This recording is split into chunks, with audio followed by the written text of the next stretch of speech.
Tell her to stay away from our family. And you know what? I hope Margaret and her family suffer.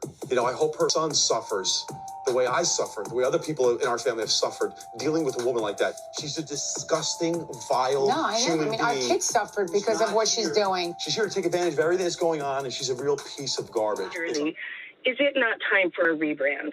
It is time. Yes. I think it's time to do what happened with New York, bring fresh faces in. Welcome back to Celebrity News Addict. I hope you're ready for the news I've got for you today, as it's going to blow your mind.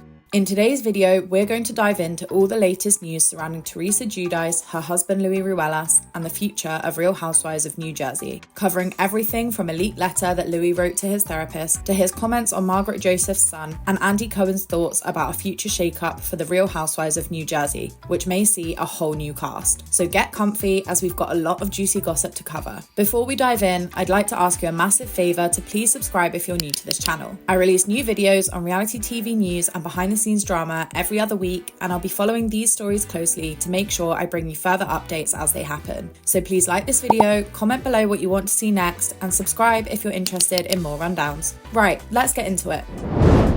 To start with, let's dive into the leaked letter from when Louie was engaged to his ex Vanessa Reiser. When this letter was first publicly released, it was assumed that Louie himself had written it as an admission of guilt, perhaps as an entry letter to get him into the infamous Warrior boot camp. But after further research, the Bravo Docket podcast revealed that Louie submitted this letter as evidence against Vanessa in his court filings, claiming that Vanessa would write letters, including this one, for Louie in the first person, requesting that he take them and read them to a therapist in order to get diagnosed with the mental health conditions that she believed he was suffering with. It appears that she was using her education and therapist background to try to fix her engagement before marrying Louie, though according to him, he'd already been to multiple different therapists and told them he didn't need a diagnosis. Let's get into it and you can see what you think. So to start with, the letter says, quote, "Show me your phone. Sam, Doc, Garrett. Make a video around money laundering and read this letter. Letter to a psychiatrist therapist." According to the Bravo Docket podcast hosts, Ceci and Angela, these opening lines seem to be a list that Vanessa has written to Louie, almost like things she needs him to do to fix their relationship and atone for what he's done.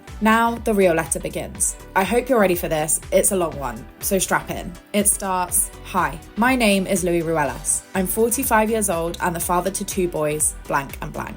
I was married for 10 years to Marissa and she has custody of blank, who is autistic and low functioning. Little blank stays with me and sees his mother from time to time. The divorce was difficult, but we have managed to become closer in the last 6 months. My fiance is an accomplished psychotherapist in private practice, and she has helped me learn some things about myself." Here he's referring to Vanessa. It continues, quote, "I am here today because it has come to my attention over the last year and a half that I am mentally unhealthy due to bipolar. I also have ADHD, extreme anxiety, PTSD, deal with extreme insecurities, and I'm also a drug addict." So clearly here, if Louie's allegations that Vanessa wrote this letter are true, she was looking for a therapist to diagnose Louie with a range of mental health conditions mentioned above. It continues, quote, "I frequently press others in my vicinity to meet me at my frequency, which is very high. And when they do not do so, I punish them with passive-aggressive behavior. I have done this my whole life. I have had success in business due to my bipolar and creative thinking, but not in my personal life. I am an inconsiderate, loud, obnoxious, selfish, aggressive, nasty person, as well as an impulsive, woman-bashing, dysregulated, unstable, narcissistic, egotistical, spoiled, boundaryless, uneducated psychopath whose only desires are to power my way through any issue with money, and I am pathetic. I am an anxious lunatic with no self-control who buzzes around in a high-frequency mania with a hyper-sex drive, yet no ability to self-soothe except with marijuana, which is the only time my fiancé can tolerate me. I sit in the steam room for at least an hour a day, ruminating and planning. I am a gluttonous fool whose only goal is to feed my id. I whimper and sulk and need constant attention, or I make the people around me suffer. I am also very unhealthy physically. I smoke at least a pack to 2 packs of cigarettes a day. I smoke a lot of marijuana every day, and I do not ever eat vegetables. I only eat eggs, red meat, cheese, and carbohydrates, like French fries. These are such strange details to include in a letter to a therapist. But anyway, it carries on. Quote, "I am a sex addict and am inappropriate and unloving in my approach to intimacy. I have a very limited relationship with my family because of my past misdeeds, and will likely have to cancel my wedding to Vanessa because I have damaged my relationship with my fiancé to the extent that she has moved into the guest house. And this happens every 2 weeks because of my bad behaviour. I am also a pathological liar. I can create a story in split seconds and convince everyone around me that it's true. I lied to her, Vanessa, and to myself. I am a terrible listener and behave like a petulant child when I do not get what I want. Recently, when I did not get what I wanted, I called my fiancée a whore, made fun of her upbringing, she had very little, and told her I would go after her private practice. I told her she was just like her brother who has many demons, and told her that her ex left her and every man leaves her. I took the engagement ring back, told her that hanging out with her was like watching paint dry, made fun of her guy friends, and then left my fiancé in Provincetown, Massachusetts, 6 hours from home. Shut down her credit cards, lied to my son about the reasons and my whereabouts, and then went home and padlocked every entrance to our home and her private practice office in the guest house. I mocked her while she scrambled to make arrangements where to stay after calling the police on her and not even letting her grab a few pieces of clothing from her closet. I texted her 13 times during this time that she was not welcome in my home. It continues, quote, I once left my ex-girlfriend in Puerto Rico and my son was very disturbed by this behavior and is very disturbed by my current behavior with my fiance. After this happened, I went to a program called Warrior, where they put me in a hole for 6 hours and tried to get me to understand my bad behavior. Think boot camp for men in California. I came home and immediately tried to have sex with Vanessa. This was my priority. She is afraid of me sexually and otherwise because of my behavior. I am ruining all of my relationships. I am an abuser.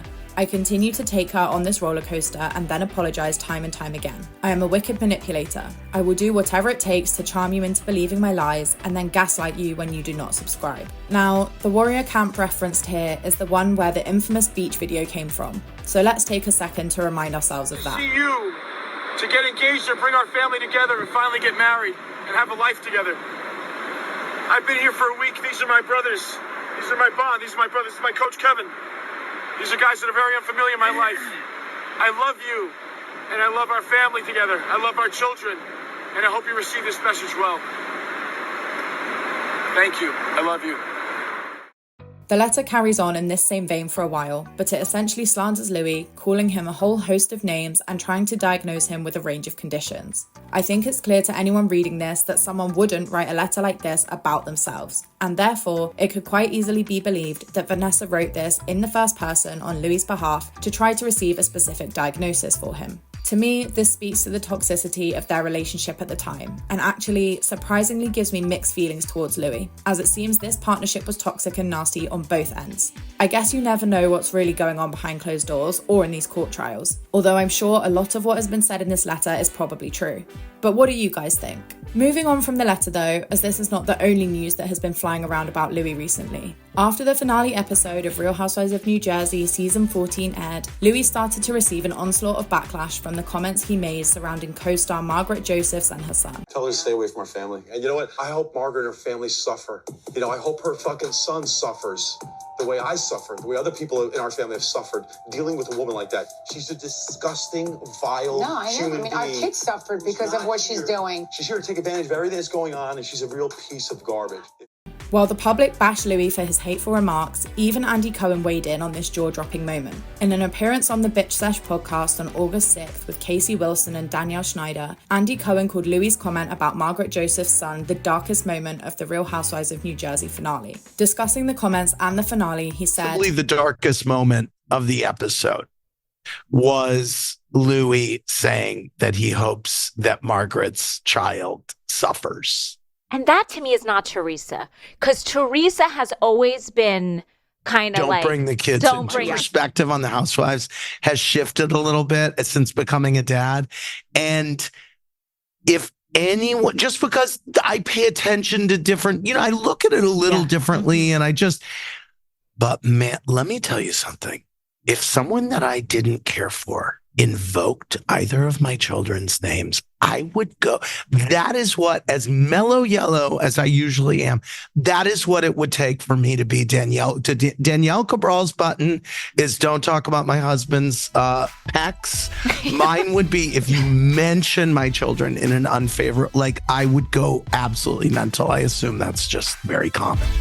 So, after facing this vicious backlash, Louie, in a classic PR stunt, issued a lengthy statement on his Instagram stories where he apologised for the comments he made. It said, quote, "The finale was very tough for me to watch and I wanted to address it with you all. After watching the finale, I was disappointed in my actions in bringing up Margaret Josephs' son. The reason he was even brought up was because I have been dealing with being falsely accused of calling Margaret's son at his work, which is simply not true. For the last year, Margaret kept putting this narrative out there that I called her son at work and I have had to deal with it knowing I am being lied on. Still, I know better not to bring someone's child up, and it is something I deeply regret, so I do want to apologise and acknowledge that I was wrong. There's been a lot of toxicity on the show that has affected everyone on the show. We have been dealing with a lot of frustrating things behind the scenes, and it has been very hard for our entire family and my children, who have been really impacted by all that's happened at the hands of certain people. Two wrongs don't make a right, and I deeply regret saying what I said. Public opinion surrounding this apology is pretty united in thinking this was just a PR stunt to prevent any further bad press, given what him and Teresa are already going through.